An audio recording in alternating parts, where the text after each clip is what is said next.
Hello and welcome to Network Africa. I'm Benga Ashiru. On today's edition of the program, we'll be looking at an all-important issue. Did I say all-important? Why not? This is one issue that has been in contention for most part of the year 2013. It will be recalled that early this year, Kenya had its presidential election amid nightmares of a political violence of 2007. And the world powers with us, with US at the forefront, raised the yellow flag over the candidature of the now President Uhuru Kenyatta and his deputy Williams Ruto over their impending trial at the ICC. And this has led to a heated controversy between the ICC and the African leaders. Now, at an extraordinary summit of the Assemblies of African Leaders, they adopted a resolution of deferring all cases involving African leaders. This is one, to avoid mockery of African leaders, and also to enable them perform their primary responsibility, especially at a point when concerted efforts are required to stem the global wave of terrorism. But this is found contrary to the Rome Statute, which states that all accused must appear at all hearings. That's the Rome Statute of 63, Article 63 of the Rome Statute of the ICC. Now, while the beat goes on the standoff between Africa and the West, the ICC kicked off its assembly, and some of these issues found their way to the front border. Let it be written today in history that the Security Council failed Kenya and Africa on this issue. The Assembly of States, parties to the Rome Statute of the International Criminal Court, kicked off in The Hague on Wednesday, November 20, amid divisions between Africa and the West. The ICC faces important challenges in Africa. In October, the African Union said the trials of Kenya's President and Vice President Uhuru Kenyatta and William Ruto should be suspended and that all sitting national leaders should receive immunity before international courts. President of the Assembly of the State Parties, Tina Intelman, speaks on the matter. Tomorrow in the afternoon, we will have a special segment that is dedicated to the issue of indictment of heads of state and government and its consequences on peace and stability and reconciliation. This was the wish expressed at the summit of the African Union. The ICC's annual meeting, the Assembly of State Parties, ASP, will take place from November 20 to 28, yet Intelmen advanced that decisions were unlikely to be made. We do not foresee any concrete decisions. There may be an oral conclusion by the moderator, and also African states parties have said that they would use this occasion to explain maybe more clearly how they would see the functioning of the Rome Statute in the future, and possible modifications to the set of rules that we have. And this, of course, we would then have to keep discussing. The African Union had requested that the UN Security Council defer the cases against Kenyatta and Ruto for 1 year to allow them deal with the aftermath of an attack by Al-Qaeda-linked Somali militants. Sadly, for some in this council, the heartbreaking loss of lives and scores of shattered bodies at Westgate Mall does not meet an unspecified imaginary threshold for Article 16. Intelmen told reporters that the ASP will also debate if the accused should be required to attend trial in person or if other ways, such as via video links, could be a possibility. The Rome Statute is clear. Article 63 is quite clear. The accused has to be present at all times during the trial. The question now is what exactly presence means, whether it could be via modern means of communication or in another way. I would really not jump ahead because it is all a matter of discussion for states parties right now. Some time ago, Network Africa had an interview with the African Union Commissioner for Political Affairs, Dr. Aisha Abdullahi. She bears her mind on several issues, including Africa's stand at the ICC. Dr. Aisha Laraba Abdullahi, you're welcome on this edition of Network Africa. Thank you very much. So now, this interview brings us to a point where we need to make a strong resonance of the dreams of Africa's founding fathers. 50 years back from now, the strong recurring theme has been on decolonization, democratization, and development. How would you say we have fared in these three areas for the past 50 years? Well, thank you very much. As per decolonization, I would say that Africa has done very well, except for the minute problem that we have in the Western Sahara. We can see that the whole of Africa has been liberated from colonialism and apartheid. As per democratization, we are living through, an end of the period of having repeated coup d'etats. We're increasingly having elections. The quality of these elections are improving, both at the presidential and parliamentary levels. We're increasingly having referenda that are free and fair. And so we can say that that one we have started making quite some progress, but we need to really improve on that, because when it comes to democratization, it's not just about elections, but it's about giving power to the people and ensuring that the citizenry participates in governance, and that the citizens usher in their governments and ensure that their governments deliver, which leads us to the issue of development. This is now the cornerstone. Now our economies are doing better. 10 out of the 20 fastest growing economies in the world are now in Africa. So everywhere you see captions, Africa is rising. The hitherto dark continent, hopeless continent, is now the continent of hope to our children and our grandchildren, great-grandchildren that will come after us, to leave an Africa behind for them that is not only peaceful but also prosperous and developed. Now this takes us to the Charter, the Africa Charter on Democracy and Governance. Now just 15 countries have ratified this charter. To update your record, we have 20 countries, with Sudan about 2 weeks ago joining the club of member states that have ratified the charter.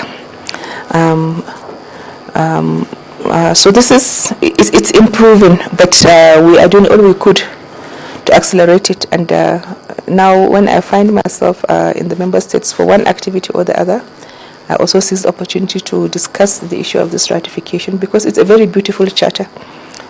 Internationally it is respected and recognized, and whatever we do for us to have stability and development, we must ensure that we have good governance.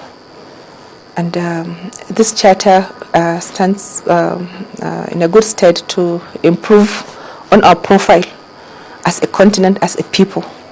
And it would earn us more respect if we not just sign or ratify, but also commit ourselves to the contents of the charter.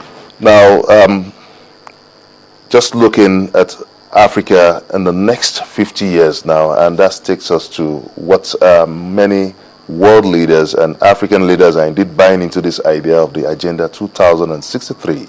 How feasible is this agenda?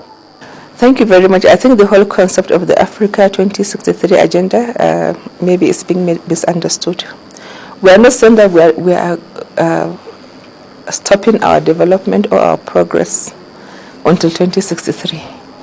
It's just a vision. We are just looking ahead to see what kind of Africa would we want to see in 2063.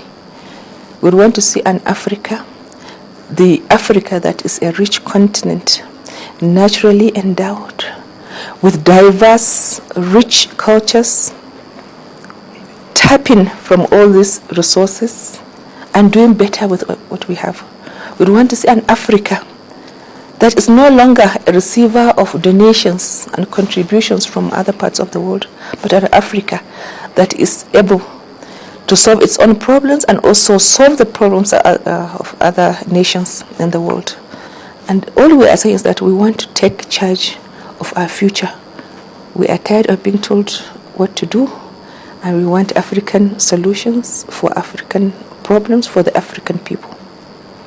Now, at the turn of the millennium, the world leaders came up with the Millennium Development Goals agenda, and African leaders have also bought into that. But when we look at the poor scorecard and the unimpressive performance of sub-Saharan Africa, would you say this is an indictment on African leaders? Well, I would not say the scorecard of the MDG is poor, but it could have been better.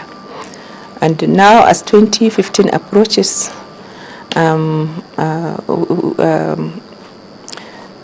Africa now is looking at the post-2015 agenda. Yes, if you look at the Millennium Development Goals, where it's mostly to do with our social indicators, health, reducing maternal mortality, education, it's about the basics. But it didn't say much about development, infrastructural development, for example. So now when we're looking at the post-2015, because the two go together, you cannot have peace, you cannot have development without peace. And development also ushers in peace, because when the citizenry is happy and satisfied, then you can enjoy peace. So now we are trying to enrich the post-2015 agenda to ensure that development is ushered in, because now Africa is set for development. Now Africa is set to resume its proper place in the Committee of Nations. Now let's look at the Africa Peer Review Mechanism, the APRM. Would you say this has been an effective political pill? You talked about finding an African solution to Africa's problem. Would you say this has really worked? You know, the APRM, the African Peer Review Mechanism, with the acronym APRM, is something that is voluntary. Members willingly submit themselves to the review process. Member states that do not want it do not sign up for it. It is a beginning. And the whole objective is to review our governance systems, see where we could improve, so that at least the quality of lives of Africans improve, and that the quality of governance that we churn out to the people is something that is that meets the expectation of the common man. It's also another form of assessment. We'll be benchmarking them as a parallel activity to the APRM that you mentioned. And then we also have other assessments, independent governance assessment tools like the Mo Ibrahim Index on the continent. But our goal is one, to improve on the quality of governance. Now, with this anniversary, the Golden Jubilee anniversary, when one looks at the way, the build-up, it suggests an impression of a jamboree. So, but when we look at some serious issues that need to be trashed, how much of the issue of capital flight is being discussed in this summit? Well, we started meeting for the summit from Sunday last week. We had the Permanent Representatives Committee meeting for 2 days. From today, we opened the Executive Council meeting. These are not all jamboree. We are discussing serious issues. I will continue with the Executive Council meeting tomorrow. And it's all issues to do with us. What we are discussing: development, peace and security, unity, integration. And this will continue until we have the assembly. So yes, we are celebrating, but it's not all about celebration. It's just that our regular summit that we usually conduct mid-year around July. We are doing it in May this time around to coincide with 50 years of the AU. So yes, it's about celebration, but it's the normal process of a summit. is continuing. Why are pressing issues being discussed in the African Union Commission shrouded with so much secrecy? I choose to disagree with you because whatever discussions we hold as an organization, after the summit, they are posted, all the resolutions, all the drafts, all the decisions taken are posted on our sites.